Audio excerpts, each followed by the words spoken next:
जब जब अखिलेश यादव या फिर समाजवादी पार्टी ने कहा कि उत्तर प्रदेश में ब्राह्मण वर्सेस क्षत्रिय या फिर क्षत्रिय वर्सेस तमाम जातियां हैं, तो इस पर आग बबूला हो उठते थे बीजेपी के नेता। लेकिन अब भारतीय जनता पार्टी ने जीता जागता सबूत दे दिया है कि भारतीय जनता पार्टी और मौजूदा सरकार के अंदर ही ब्राह्मण वर्सेस क्षत्रिय चल रहा है। मसला शंकराचार्य को अपमानित करने से लेकर उनके बटकों के साथ हुए यानी शिखाएं जो खींची गई थी, उस पर पहले से ही हिंदू समाज आग बबूला है। वो सारे के सारे बटुक ब्राह्मण थे, शंकराचार्य ब्राह्मण। लेकिन इस पर थोड़ा परेशान या आपत्ति जताने के बजाय योगी आदित्यनाथ इसे जायज ठहरा रहे थे। कह रहे किसी को इस बात का हक नहीं कि नीति नियम तोड़े, स्टिम्पेड यानी भगदड़ हो जाएगी फिर से, ये तमाम बातें। कौन कह रहे थे? जिनके कार्यकाल में एक असफल खुद मैं भी सनातनी हूं, ब्राह्मण हूं, इसलिए कह रहा हूं असफल जो कुंभ मेला हुआ था जिसमें भगदड़ हुई थी, आंकड़े छिपाए गए थे। अब ब्राह्मण वर्सेस ठाकुर यानी ब्राह्मण वर्सेस क्षत्रिय कैसे हो रहा है आज आपको दिखाऊंगा। पहले एक ब्राह्मण डिप्टी सीएम महापाप वाला श्राप उन अधिकारियों को देता है जिन्होंने ब्राह्मण बटकों के साथ बदतमीजी की, बदसलूकी की, उनसे मारपीट की। ये श्राप और महापाप तो उनके नाम पर भी जाता है, खाते के नाम पर, जिनके आदेश पर यह सब कुछ हुआ था, यानी समझ गए होंगे आप। लेकिन अब उसके फौरन बाद ही उन्होंने अपने घर 101 ब्राह्मण बटकों को बुलाया, उनको सम्मानित किया, आदर सत्कार किया। एक तरफ योगी आदित्यनाथ कहते हैं हर कोई अपने नाम के आगे शंकराचार्य नहीं लिख सकता, और उन्हीं शंकराचार्य को पूजनीय, आदरणीय कहते नजर आए ब्रजेश पाठक। लेकिन मसला यहां तक होता तो बात क्या, अब गुटबाजी शुरू हो गई है। ब्राह्मण नेता, विधायक सब एकजुट होकर कैसे योगी आदित्यनाथ के हर एक बात को काट रहे हैं वो दिखाता हूं। नमस्कार, मैं हूं प्रज्वल गौतम और आप देख रहे हैं न्यूज सर्किल। मैंने कहा कि भारतीय जनता पार्टी हमेशा हिंदुत्व के पिच पर खेली। आपने जब जब सुना योगी आदित्यनाथ को, आपको लगा हिंदुओं की तो ब्रांड एम्बेसडर है।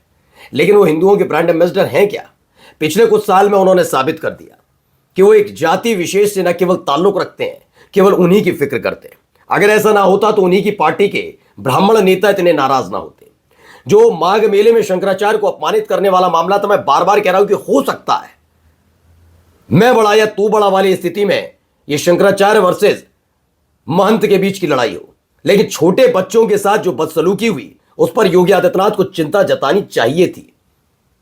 या फिर यह मान लिया जाए कि हर साल जो नवरात्रि के मौके पर छोटे बच्चों को पूजते हैं वो सिर्फ दिखावा है। दो में से एक बात क्लियर करिए कि आप ही के मठ में जब जाते हैं शंकराचार्य, तो आप ही के मठ के ट्विटर हैंडल पर उन्हें शंकराचार्य लिखा जाता है, जिसके आप महंत हैं, और मुख्यमंत्री होने के नाते आप उन्हें शंकराचार्य मानने से इनकार कर देते हैं।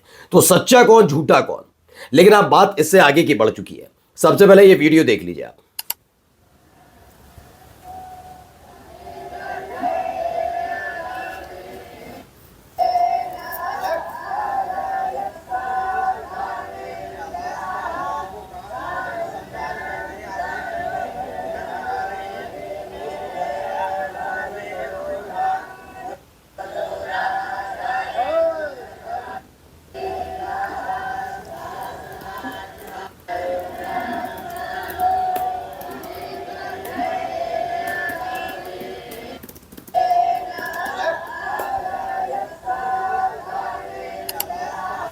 तो मुख्यमंत्री ब्रजेश पाठक अपने आवास पर ब्राह्मण बटकों को आमंत्रित किया, उनका आदर सत्कार कर रहे हैं, उन्हें टीका लगाकर उन पर पुष्प वर्षा कर रहे हैं। अगले 1 साल बाद चुनाव है, अचानक से व्यवहार में यह परिवर्तन अब चर्चा का विषय बना हुआ है। जबकि एक दिन पहले नवरा टाइम्स के कार्यक्रम के दौरान उन्होंने योगी आदित्यनाथ को लेकर 2 बयान दिए। 2 योगी आदित्यनाथ से जुड़े ही दोनों बयान है। पहला यह कि जब आपके प्रदेश का मुखिया, जिनकी सरकार में आप उप मुख्यमंत्री हैं, अगर वो शंकराचार्य, अभिमुक्तेश्वर और सरस्वती को शंकराचार्य नहीं मानते तो आप सोचिए क्या है। बटकों पर हुए अत्याचार को वो सही जायज मानते एक तरीके, क्योंकि एक बार भी अगर शब्द नहीं निकल रहे हैं इतनी गंभीर घटना पर तो जायज ही है। तो ऐसे में अगर आप कहते हो महापाप लगेगा जिन्होंने ये किया क्या, जिसने करवाया वो भी तो। फिर उसके बाद जब ये कहा जाता है कि नरेंद्र मोदी साहब शुरुआत से बीजेपी में रहे, योगी आदित्यनाथ शुरुआत से बीजेपी में रहे, तो कहते नहीं दूसरे वाले नाम को जरा चेक कर लीजिएगा, यानी योगी आदित्यनाथ शुरुआत से बीजेपी में नहीं रहे, ये क्लियर करना। एक ब्रजेश पाठक यानी डिप्टी सीएम का बताता है मोर्चा खुल चुका है। अब इस मोर्चे के पीछे कैसे क्षत्रिय वर्सेस ब्राह्मण है वो भी आपको दिखाऊंगा। लेकिन देखिए क्या लिखा अभिषेक उपाध्याय ने। ऐलान जंग। यूपी के डिप्टी सीएम ब्रजेश पाठक ने 101 ब्राह्मण बटकों को सम्मानित किया, अपने आवास पर बुलाकर तिलक किया और सम्मानित किया। इससे पहले ब्रजेश पाठक ब्राह्मण बटकों की चोटी खींचने को महापाप करार दे चुके हैं।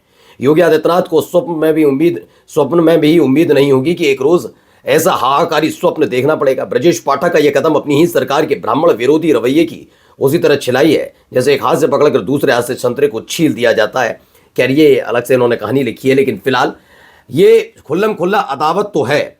ये देखिए वो तस्वीरें भी निकल कर आई जहां डिप्टी सीएम के आवास पर यह कार्यक्रम रखा गया था, जहां पर ब्राह्मण बटकों को बुलाया गया। छोटे छोटे बच्चे, कुछ ऐसे ही बच्चे थे माघ मेले में। आप सोचिए इन बच्चों के जरा चेहरे देखिए, इनमें से कौन बच्चा ही मत सोचिए, अब सोचिए इनमें से कोई भी एक बच्चे को देखिए गौर से और सोचिए उत्तर प्रदेश का बड़ा ताकतवर जो अपने आप को कहता है कि बाहुबली माफिया को खत्म कर दिया, ऐसा पुलिस वाला इन बटकों की शिखाओं को पकड़कर खींचता है और उन्हें फिर पीटता है, तो उसमें कितना जोर रहा होगा अधिकारी में, और उसको आदेश देने वाला कितना जोरदार व्यक्ति होगा, कितना जोरदार व्यक्ति होगा, अंदाजा लगाइएगा।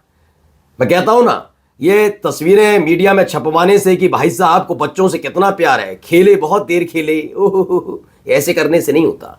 आपका आचरण सबके सामने आएगा और आ चुका है आचरण। क्या वाकई ये शिखाएं रखे हुए ब्राह्मण बच्चों से आपको दिक्कत है, या फिर ये बात सच है कि समाजवादी पार्टी लंबे समय से जो कहती रही ब्राह्मण वर्सेस क्षत्रिय, वो बात सच है? दो में से एक बात सच है ना।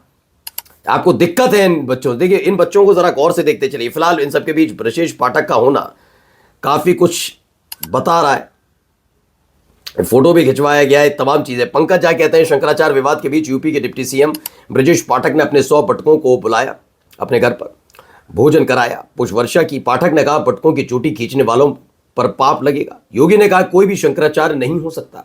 डिप्टी सीएम ने कहा कि वे भगवान है, पूजनीय है।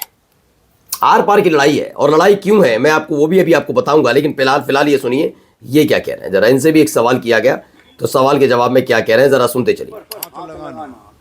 अकारण ही महापाप है, चोटी खींचना तो दूर की बात। नहीं, जिन्होंने किसी के शरीर को असॉल्ट किया है और नियम विरुद्ध असॉल्ट किया तो कार्रवाई होनी चाहिए। तो लीजिए ये कौन है, ये लक्ष्मीकांत वाजपेयी हैं, फिलहाल राष्ट्रीय उपाध्यक्ष और एक वक्त में बीजेपी उत्तर प्रदेश के प्रदेश अध्यक्ष रह चुके हैं। अब आप सोचिए क्या है, शंकराचार्य ब्राह्मण, उनके बटुक ब्राह्मण, डिप्टी सीएम ब्रजेश पाठक ब्राह्मण, लक्ष्मीकांत वाजपेयी ब्राह्मण, ब्राह्मणों की बैठक, ब्राह्मण वर्सेस क्षत्रिय, बटकों, शंकराचार्य को अपमानित करने वाले, बटकों को पीटने वाला पुलिस वाले।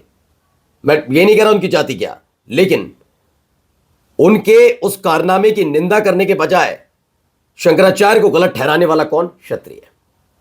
अच्छा ये ब्रजेश पाठक क्यों कर रहे हैं अचानक? क्योंकि ब्राह्मण जब बैठक करने गए तो उस दौरान बड़ा हाहाकार मचा, क्योंकि इन ब्राह्मणों ने ब्रजेश पाठक को नहीं बुलाया। ब्राह्मणों पर हुए अत्याचार और ब्राह्मणों की हो रही हत्याओं पर कितनी गंभीर है सरकार, और ब्राह्मण अपना एक नया नेतृत्वकर्ता बीजेपी के अंदर ढूंढे, इस पर विचार हुआ था। ब्रजेश पाठक तभी समझ गए थे कुर्सी पर खतरा है, तो उनको यह सब करना पड़ रहा है क्या। और जाते आते जरा सुनिए क्या कह रहे हैं शंकराचार्य, जरा सुनते चलिए। व्यक्ति बोलेगा कि आदित्यनाथ नाम का जो मुख्यमंत्री हुआ था वो अत्याचार की सीमा को पार कर गया था, गौ ब्राह्मण के ऊपर प्रहार कर रहा था, कंस और दुर्योधन जैसा काम तो कंस और दुर्योधन जैसा प्रहार कर रहा था। मोर्चा खुला हुआ है। ये तो कहानी अलग हो सकती है कि शंकराचार्य हैं, लेकिन इधर बीजेपी वालों ने भी, बीजेपी के अंदर, सरकार के अंदर भी खुल्लम खुल्ला अदावत है। नमस्कार।